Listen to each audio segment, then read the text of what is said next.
মানুষ কতটা ক্ষুধার্ত হলে প্রাণীর মতো আচরণ করে, এগুলো যদি নিজের চোখে না দেখতাম তাহলে তো চোখও বিশ্বাস করতো না, কান দিয়ে যদি না শুনতাম আমার নিজের কানও অবিশ্বাস করতো। হ্যালো এভরিওয়ান, আসসালামু আলাইকুম। কি অবস্থা সবার? সবাই কেমন আছেন? আমি তো আলহামদুলিল্লাহ ভালো। নতুন আরও একটি ভিডিও দেখার জন্য সবাইকে ওয়েলকাম জানাচ্ছি। সকাল সকাল ভিডিও শুরু করে দিলাম। সকালে হলো মাকে আগে রুটি তৈরি করে দিয়েছি, কারণ মা রুটি খাবে, মা নুডলস পছন্দ করে না। আর আমি আর আমার ছানাপোনার জন্য একটু নুডলস করে নিলাম। আজকে নুডলসটা একটু শক্ত টাইপের করব। এদিকে আমি নুডলস খাচ্ছি, মায়ের হলো যে মিনি পুষি পাশিরা আছে তারা এসে হাজির, তো তাদেরকেও দিয়ে দিলাম।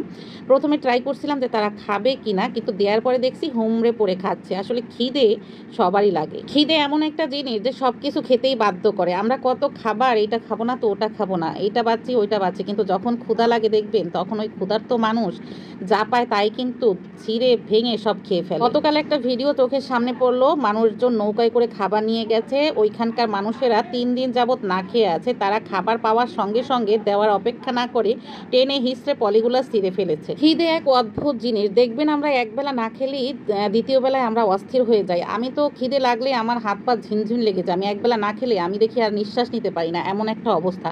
সেইখানে তারা 3 দিন কিভাবে না খেয়ে থেকেছে, এগুলো দেখার পরে নিজেকে কন্ট্রোল করে রাখাটা কিন্তু অনেক কষ্টের। অনেকে, আমি এগুলো দেখলেই ইমোশনাল হয়ে যাই, আমার চোখ দিয়ে এমনি পানি ঝরে যায়। একদিকে বন্যায় কবলিত মানুষদের এই দুর্দশা, আর একদিকে আন্দোলনের পর আন্দোলন, আন্দোলনের পর আন্দোলন, শুনিয়ে সবাই আন্দোলন করতেছে, শুধু আমিই বাকি। মানুষ কতটা অধৈর্য এটাই তার প্রমাণ। একবারে হুজুগে বাঙালি একটা কথা আছে না, সেই অবস্থা। তারা 17 বছর অপেক্ষা করতে পারতেছে, তখন মুখ বন্ধ করেছিল, আর এখন তারা 1 মাসও ধৈর্য রাখতে পারতেছে না। মানুষের এমন পরিস্থিতি দেখেও আন্দোলনকারীরা যেন তাদের চোখেই পড়তেছে না যে দেশের এই দুর্দশায় আমরা অন্তত একটু চুপ থাকি। মানুষ সুযোগে যে কতটা সদ্ব্যবহার করতে পারে, এই পরিস্থিতি না হলে যেন বুঝতেই পারতাম না। যাই হোক, আল্লাহ পাক সমস্যা সমাধানকারী, তিনি উত্তম পরিকল্পনাকারী, তিনি নিশ্চয়ই এর কোনো একটা উত্তম ফয়সালা করবে, সেই আশাতেই আছি।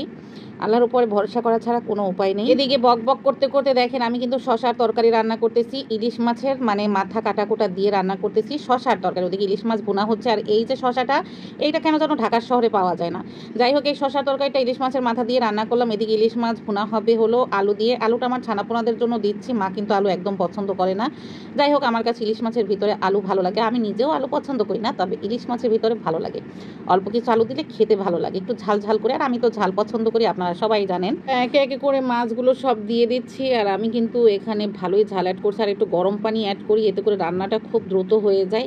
তো মাছ বসানো হয়ে গেল, এদিকে শশার তরকারি হয়ে গেছে। এত মজা লাগছিল এই শশার তরকারি। এটা কিন্তু আমাদের ঢাকার যে ছোট ছোট শশা এরকমের না, এখানে এক একটা শশা 2 কেজি 3 কেজি করে পাওয়া যায়। তো আমার এই শশাটা 1 কেজি ছিল, আমরা যেহেতু অল্প কজন মানুষ সেজন্য 1 কেজির একটা শশা নিয়ে এসেছি, সেইটাই রান্না করলাম মাছের মাথা দিয়ে। খেতে অসাধারণ হয়েছিল, আমার তো মনে হচ্ছে আমি ঢাকা যাওয়ার সময় কয়টা কিনে নিয়ে যাব। দুপুরের মেনুতে আমাদের এগুলোই ছিল। দুপুরের খাওয়া দাওয়ার পরে সন্ধ্যাবেলা চলে আসলাম। এই যে মার হলো ডাল ভাঙানো ছিল, সেই ভাঙানোর ডাল দিয়ে একটু পেঁয়াজু করে নিচ্ছি, আর এপাশে রং চা হচ্ছে। তো এই যে এক এক করে আমার পেঁয়াজগুলো কিংবা ডালের বড়া যাই বলি না কেন সেগুলো বানিয়ে নিলাম।